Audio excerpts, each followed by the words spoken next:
सद्गुरुदेव भगवान की जय। श्री मौनी बाबा भगवान की जय। श्री सद्गुरुवे नमः।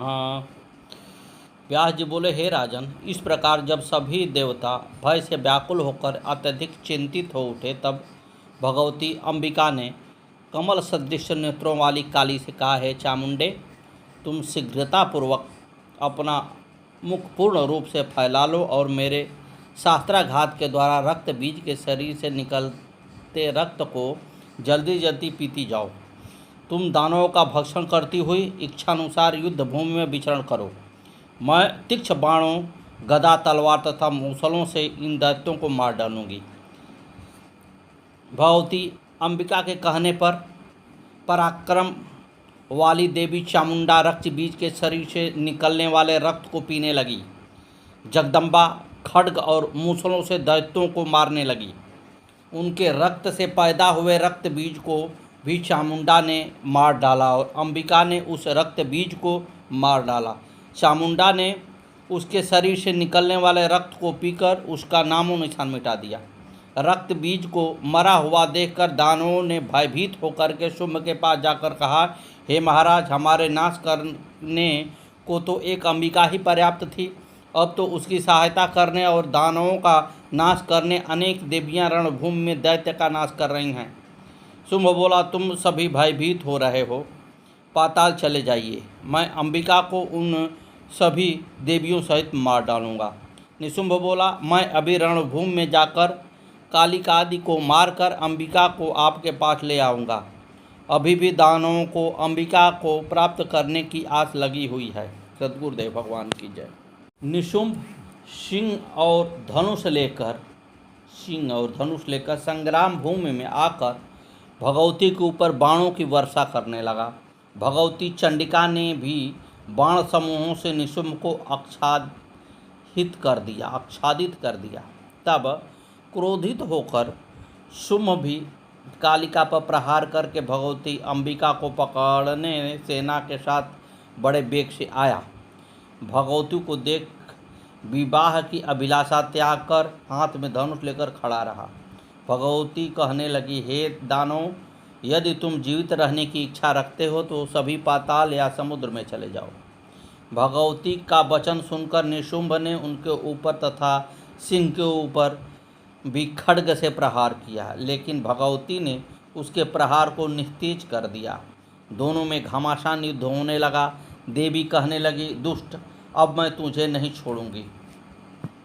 इतयुक्तं तरसां देवी कृपाणेन समाहितां चिच्छेदमस्तकं तस्य निशुम्भस्याथ चण्डिकां संच्छिन्नमस्तको दिव्यं कबन्धो अतीव दारुणः बभ्राम च गदापाणि अस्त्रासन्देवताङ्गणां देवी तस्य सीते श्रयबाणचिच्छेदचरणोकरः पपातुभ्यं ततत पापी गतांशु पर्वतोपमः। व्यास जी बोले, ऐसा कहकर भगवती चंडिका ने एकाग्रचित्त होकर बड़ी शीघ्रता से उस निशुंभ का मस्तक काट दिया। इस प्रकार भगवती के द्वारा सिर कटा हुआ अत्यंत विकराल वह धड़ हाथ में गदा धारण किए देवगणों को भयभीत करता हुआ इधर उधर घूमने लगा। तत्पश्चात भगवती ने तीक्ष्ण बाणों से उनके दोनों हाथ तथा पैर भी काट दिए। इसके बाद पर्वत के समान शरीर वाला वह पापी दैत्य प्राणहीन होकर धरती पर गिर पड़ा। निशुंभ का अंत देख करके सैनिक शुंभ के पास जाकर कहने लगे, हे दानव श्रेष्ठ, यह देवी दोनों का काल बनकर आई है, अतः अपने खराब समय को ध्यान में रख करके इस समय पलायन ही उचित है। हमारा समय उस समय अनुकूल था जब इंद्रादि सभी देवता आपके सामने से हार कर भाग गए थे। समय की बात है, समय बड़ो बलवान, भूलन लूटी गोपिका वो भी अर्जुन वो ही बान। एक दिन कृष्ण को रण छोड़ नाम पड़यो, एक दिन कंस को पछाड़ दियो क्षण में। एक दिन अर्जुन ने महाभारत जीत लीनी, एक दिन भीलन लूट लियो वन में। एक दिन रावण ने 10 दिशा जीत लीनी, एक दिन 10 सिर कटे पड़े रन में। अरे नर ज्ञानी, तू कहाँ पे गुमान करे, सूरज की तानी गति होती एक दिन में। सैनिकों की बात सुनकर शुंभ कहने लगा, मैं तो दैव को ही प्रधान मानता हूँ। अनर्थकारी पुरुषार्थ को धिक्कार है, क्योंकि जिस निशुंभ ने सभी देवताओं पर विजय प्राप्त कर ली थी, उस मेरे भाई को इस स्त्री ने मार डाला। अब युद्ध भूमि छोड़कर पाताल लोक जाना भी मेरे लिए उचित नहीं है। साम दान तथा भेद आदि उपायों से भी यह महाबलशालिनी बस में नहीं आ सकती है। इस विषम परिस्थिति के आ जाने पर अब मैं क्या करूं? कहाँ जाऊं? स्त्री के हाथों मर जाना भी उचित नहीं है, क्योंकि ऐसी मृत्यु यश को नष्ट करने वाली होती है। ऋषियों ने उस मृत्यु को श्रेयस्कर कहा है जो समर भूमि में समान बल वाले योद्धाओं के साथ लड़ते लड़ते प्राप्त हो। इसके बाद शुंभ भगवती से कहने लगा, हे देवी, तुम एक कोमल सुंदर स्वरूप वाली हो। युद्ध करना है तो विकराल रूप धारण कर युद्ध करो। किं विषीदसि मंदात्मकं कामबाणा विमोहितः प्रेक्षिकाहं स्थितां मूढ़ कुरु कालिकयां मृधं चामुण्डयां वाङ्कुरुवेत तव योग्ये रणाङ्गणे प्रहरस्वं यथा कामं नाहं त्वां युद्धमुत्तसेः। हे देवी बोली, हे मंदबुद्धि, काम बाण से विमोहित होकर तुम इस प्रकार विषाद क्यों कर रहे हो? हे मूढ़, तुम पहले कालिका अथवा चामुंडा के साथ ही युद्ध कर लो। ये दोनों देवियां ही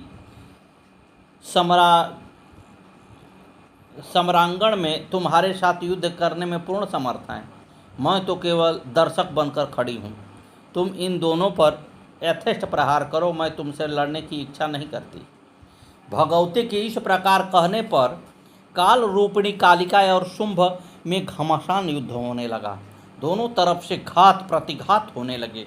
शुंभ ने गदा से कालिका पर प्रहार किया। कालिका ने भी गदा से उनके सुवर्णमय रथ को चूर चूर कर डाला और तलवार से उसका बायां हाथ काट दिया। फिर दाएं हाथ और पैर भी काट दिए।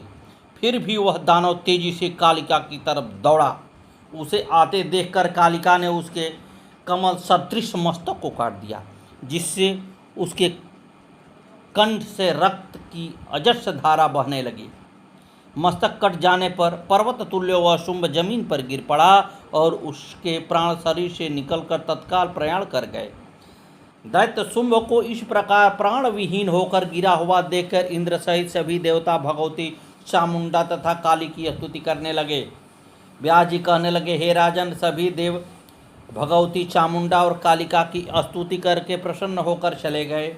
जो दानव बच गए थे वे सभी अपने अपने हथियारों को फेंककर पाताल को चले गए। संसार में आदमी मोह माया में फंसकर अभिमान करता है। माटी के पुतले, तुझे कितना गुमान है, तेरी औकात क्या, तेरी क्या शान है। 4 दिन की है ये जिंदगी तेरी, रहने वाली नहीं नौजवानी तेरी। खाक हो जाएगी हर निशानी तेरी, खत्म हो जाएगी ये कहानी तेरी। 4 दिन का तेरा मान सम्मान है, ये जो दुनिया नज़र आ रही है यहाँ, चाट जाए नई माँ को तेरे कहीं। गोद में तुमको लेगी एक दिन जमी, तुमको ये बात मालूम है कि नहीं। अब यही घर में तू ही एक महान है, अपनी करनी की नादा सजा पाएगा। वक्त ऐसा गंवा कर तू पछताएगा, मौत के वक्त कुछ भी न काम आएगा। ये खजाना यहाँ तेरा रह जाएगा, माल दौलत का ये काल फरमान है। माटी के पुतले, तुझे कितना गुमान है। सद्गुरुदेव भगवान की जय। जन्मेजय कहने लगे, हे मुने, आपने भगवती चंडिका की महिमा का वर्णन किया। अब आप यह बताने की कृपा करें कि पहले भगवती की आराधना किसने की थी। प्रसन्नाकस्य वरदांकेन प्राप्तं फलमहत्, आराध्य कामदं देवी कथयस्वं कृपानिधेः। उपासनानि विधिं ब्रह्मस्तथां पूजा विधिं वद, विस्तारेण महाभाग होमस्य च विधि पुनः।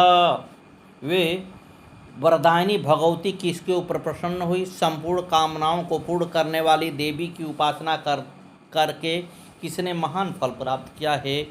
कृपा निधान, यह सब बताइए। हे ब्राह्मण, ये महाभाग जगदम्बा की उपासना विधि, पूजा विधि तथा हवन विधि का भी विस्तार पूर्वक वर्णन कीजिए। सूत जी कहने लगे, हे राजन, पूर्व काल में खारोचीक मनवंतर में एक सूरत नाम के राजा थे, जो संत ब्राह्मणों में श्रद्धा रखने वाले, दानवीर, भक्त और धनुर्विद्या में संपूर्ण पारंगत थे। एक समय मलेच्छों ने महाराज सूरत के ऊपर आक्रमण कर दिया। घमासान युद्ध हुआ। राजा के कुछ मंत्रियों ने विश्वासघात किया। राजा को हार हो गई। राजा सोचने लगा, ये लोभ के वशीभूत होकर मुझे पकड़कर मार देंगे या मरवा देंगे। इस प्रकार अपने मन में भली भांति विचार करके अत्यंत दुख चित्त राजा सूरत घोड़े पर आरूढ़ होकर अकेले ही नगर में निकल पड़े। वे बिना किसी सहायक के साथ लिए ही नगर से बाहर निकल एक घने जंगल में चले गए। प्रतिभा संपन्न राजा सूरत सोचने लगे कि अब मुझे कहाँ चलना चाहिए। तपस्वी सुमेधा का पवित्र आश्रम वहाँ से मात्र 3 योजन ही दूर पर है। यह जानकर राजा सूरत वहाँ चले गए। राजा सुमेधा मुनि के आश्रम में जाकर उनके चरणों में गिर गए। मुनि ने राजा को धीरज बधाया और परिचय पूछा। राजा ने अपना पूरा परिचय व कष्ट सुना दिया और कहा, हे शरणागत वत्सल, मुझे शत्रुओं से भारी भय है, आप मेरी रक्षा कीजिए। सुमेधा मुनि बोले, हे राजन, आप इस आश्रम में निर्भीक होकर रहिए। मेरी तपस्या के प्रभाव से यहाँ आपको कोई भय नहीं होगी। सूरत महाराज आश्रम में रहने लगे, परंतु जब उनको अपने नगर राज्य की याद आती तो उद्विग्न हो जाते। एक दिन राजा एक वृक्ष के नीचे चिंतातुर होकर बैठे थे। तभी वहाँ एक विषादग्रस्त वैश्य आ गया। राजा ने उस वैश्य का परिचय और उदासी का कारण पूछा। राजा के मधुर वचनों को सुनकर वैश्य दीनता भरे वचन में कहने लगा। वैश्य बोला, हे मित्र, मैं वैश्य जाति में उत्पन्न हुआ हूँ और समाधि नाम के प्रसिद्ध हूँ। मैं धनवान, धर्म कार्य में निपुण, सत्यवादी और ईर्ष्या से रहित हूँ। फिर भी धन के लोभी और कुटिल स्त्री पुत्रों ने मुझे घर से निकाल दिया। उन्होंने मुझे कृपण कहकर कठिनाई से टूटने वाला माया बंधन भी तोड़ दिया। अतः अपने कुटुंबियों से परित्याग होकर मैं अभी अभी वन में आया हूँ। हे प्रिय, आप कौन हैं, मुझे बताएं। आप भाग्यवान प्रतीत होते हैं। राजा सूरत ने अपना पूरा परिचय बता दिया कि मैं राज्य विहीन तथा शत्रुओं से सताया हुआ यही आया हूँ। आप भी अपने परिवार वालों से तिरस्कृत होकर यहाँ आए हैं। हम दोनों परित्यक्त तथा विपत्ति में फंसे हुए हैं। हम दोनों यहाँ अपने कष्ट का समय बिता लेंगे। समाधि वैश्य बोला, यहाँ आकर भी मुझे घर, पत्नी, पुत्र और स्वजनों को देखने की चिंता सता रही है। एक दिन राजा सूरत और समाधि वैश्य दोनों ने मुनि को प्रणाम किया और राजा ऋषि से कहने लगे, हे मुनिवर, मेरे मित्र अपने परिवार से त्यक्त, दुख से और मैं राज्य छीन जाने के भय से, कष्ट से दुखी हैं। हमें रात में नींद भी नहीं आती है। आप हमारे इस मोह को दूर कीजिए। राजा की करुणा भरी विनती सुनकर सुमेधा मुनि कहने लगे, रे मोह सकल व्याधिन कर मूला, तिनते पुनि उपजहि बहुशूला। श्रीमद वक्रन किन्न केहि प्रभुता, वाधिर न काही, मृगलोचन के नयन सर को असलाग न जाहि। हे राजन, इस संसार में महामाया ज्ञानियों के मन को भी मोहित कर देती हैं। यह माया मैं और मोर तोर तय माया, तेहि बस किन्ह जीव निकाया। सुत नित लोक इसना तीनी, केहि कै मति इन कृतन मनीनी। यह सब माया का परिवार प्रबल अमित को बरने पारा। हे राजन, यह महामाया संसार के सभी प्राणियों, देवों को भी भ्रमित कर दी है। एक बार ब्रह्मा और श्री विष्णु भ्रमित हो गए थे। एक समय श्री विष्णु भगवान ने श्वेत द्वीप में जाकर ब्रह्म विद्या की प्राप्ति को तपस्या की और ब्रह्मा जी ने भी मोह की निवृत्ति को एक निर्जन वन में तप किया। एक दिन किसी स्थान पर भ्रमण करते समय दोनों का मिलन हो गया। दोनों एक दूसरे से पूछने लगे, तुम कौन हो? ब्रह्मा जी कहने लगे, मैं जगत का सृष्टा हूँ। विष्णु भगवान कहने लगे, मूर्ख, मैं ही जगत का सृष्टा हूँ। मधुकैटभ द्वारा पीड़ित होने पर तुम मेरी शरण में आए थे, तब उनको मारकर मैंने तुम्हारी रक्षा की थी। जब दोनों में विवाद हो रहा था तभी उनके मध्य एक श्वेत वर्ण अत्यंत विशाल एवं अद्भुत लिंग प्रकट हो गया। उसी समय आकाशवाणी हुई, तुम दोनों आपस में विवाद छोड़कर इस लिंग के ऊपर या नीचे के छोर को जो पता लगा लेगा वही दोनों में श्रेष्ठ होगा। आप में से एक आकाश की ओर, दूसरा पाताल की ओर प्रस्थान करेंगे।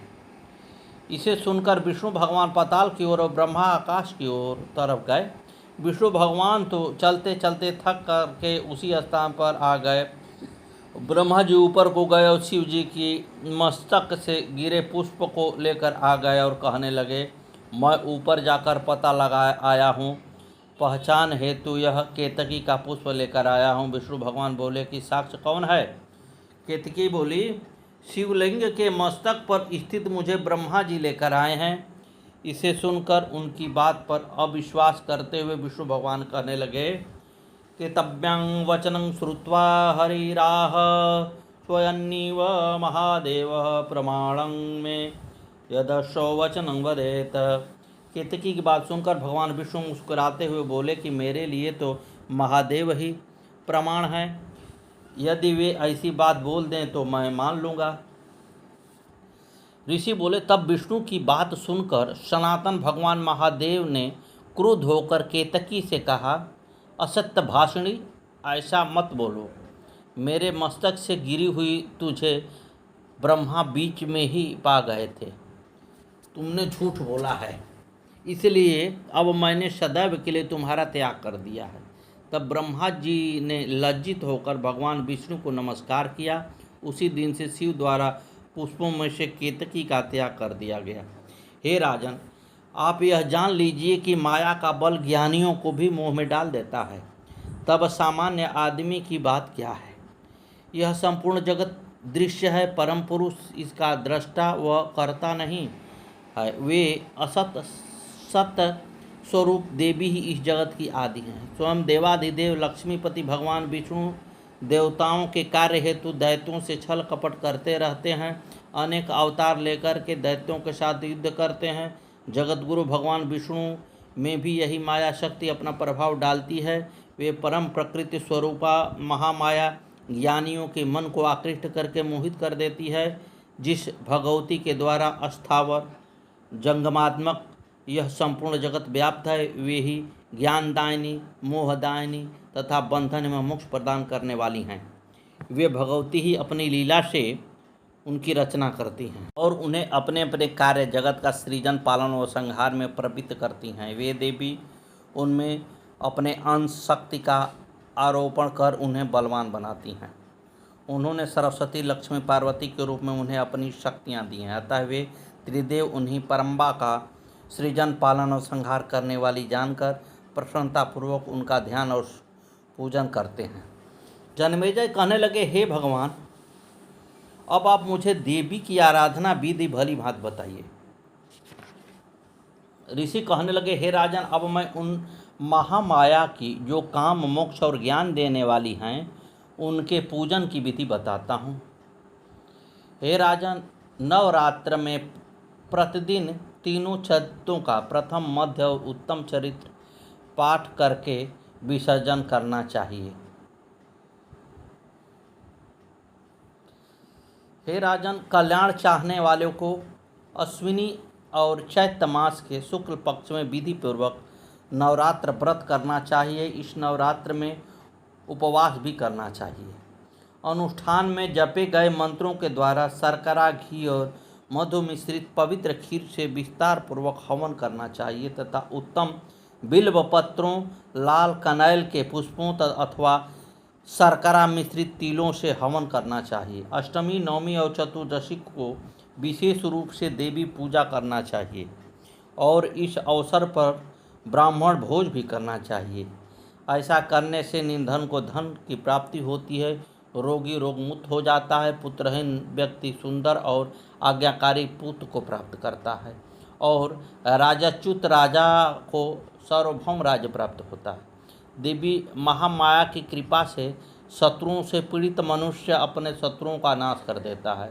जो विद्यार्थी इंद्रियों को वश में करके इस पूजन को करता है वह शीघ्र ही पुण्यमयी उत्तम विद्या प्राप्त कर लेता है, इसमें संदेह नहीं।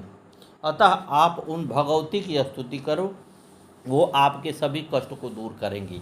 इसके बाद दोनों ने सुमेधा मुनि के चरणों में प्रणाम करके नित्य नियम से कुशासन पर बैठकर 1 वर्ष तक फलाहार से दूसरे वर्ष में सूखे पत्ते खाकर जप ध्यान किया। एक दिन स्वप्न ने जगदम्बा का लाल वस्त्र पहने हुए दर्शन किया, लेकिन माता के प्रत्यक्ष दर्शन लालसा में अपने शरीर को ही त्यागने का विचार बनाकर हवन कुंड में दोनों अपने शरीर को काट काट कर हवन करने लगे। जब पूरे शरीर को ही स्वाहा करने के उद्यत हुए तो देवी उनके तप से प्रसन्न होकर प्रत्यक्ष दर्शन कर देकर के उनसे कहने लगी, हे राजन सूरत और वैश्य, मैं तुम्हारा तपस्या से प्रसन्न हूँ, वरदान मांगो। व्यास जी बोले। उनके इस वचन को सुनकर प्रसन्न मन वाले राजा ने उनसे कहा कि बलपूर्वक मैं शत्रुओं का नाश कर अपना राज्य प्राप्त करूं, मुझे आज यह वरदान दीजिए। तब देवी ने उनसे कहा, हे राजन, अपने घर जाओ, तुम्हारे शत्रु ही क्षीण बल वाले होकर पराजित हो जाएंगे। हे महाभाग, तुम्हारे मंत्रीगण आकर तुम्हारे पैरों पर गिरेंगे। अब आप अपने नगर को सुखपूर्वक राज्य करें। हे राजन, अपने विस्तृत साम्राज्य का 10,000 वर्षों तक शासन करके त्याग करके बाद सूर्य से जन्म प्राप्त करके तुम स्वर्णिम मनु हो जाओगे। व्यास जी कहने लगे, शुद्ध हृदय वैश्य कहने लगा। व्यास जी बोले, शुद्ध हृदय वैश्य ने हाथ जोड़कर कहा, अब मुझे न घर की आवश्यकता है, न धन की और न पुत्र की ही। हे माता, ये सभी बंधन में डालने वाले और स्वप्न की भांति नश्वर हैं, अतः आप मुझे बंधन का नाश करने वाला और मोक्ष देने वाला दिव्य ज्ञान प्रदान करें।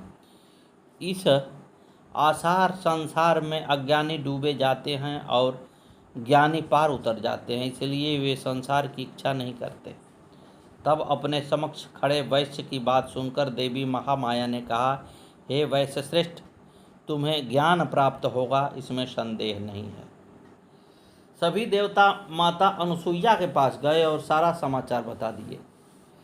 तपस्विनी अनुसुईया ने कहा, बहन कौशिकी, मैं तुमसे आग्रह करती हूँ, सूर्य का उगने दें, मैं तेरे रुग्ण पति के स्थान पर सुंदर और स्वस्थ पति प्रदान कर दूंगी। माता अनुसुईया के कहने पर कौशिकी ने सूर्य को शाप से मुक्त किया। तभी प्रातःकाल हुआ। कौशिकी की मृत्यु हो गई, लेकिन सती अनुसुईया ने अपने तपोबल से कौशिकी को सुंदर पति प्रदान कर संसार में पतिव्रता कौशिका का मान बढ़ाया। रामचरितमानस में आया है, उत्तम के यश बस मन माही, सपन हुआन पुरुष जग नाही। मध्यम पर पति देखौ कैसे, भ्राता पिता पुत्र निज जैसे। धर्म विचारी समुझि कुल रहई, सुनि कृष्ट त्रिय श्रुति अस कहई। बिन अवसर भयते रह जाई, जाने हो अदम नारी जग सोई। सद्गुरुदेव भगवान की जय। नश्वर शरीर से जितना भी चीज़ें दृष्टिगोचर होती हैं, जितना हम सभी को दिखाई देती हैं, सारा का सारा एक दिन नष्ट होने वाली चीज़ें हैं।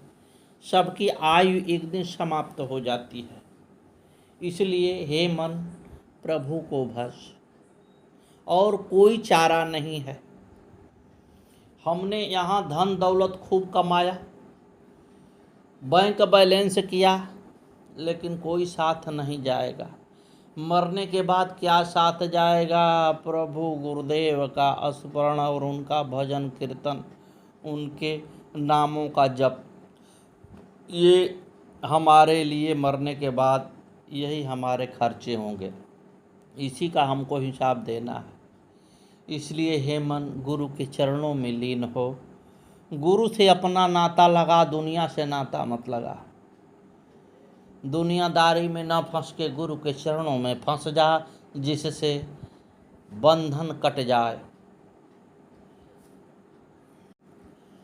जो प्राणी सतगुरु के चरणों में तन मन धन से लपट जाता है, निश्चय ही उसका आवागमन बंद हो जाता है, भगवत प्राप्ति हो जाती है।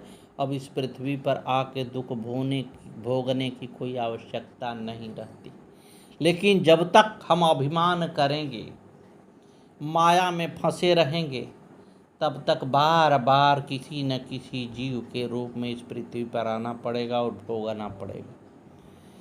कोई ऐसा व्यक्ति इस पृथ्वी पर अभी तक नहीं है जो भोगता न हो। साहब, ये जो है कलयुग है और ये भोगने वाली भूमि है। यहाँ आने पर भोगना ही पड़ता है और यहाँ से निकलने का मात्र यही रास्ता है। गुरुदेव के श्री चरणों का ध्यान लगाएं, उनके बताए हुए मार्ग पर चलें और उनके दिए हुए मंत्र का खूब जप करें।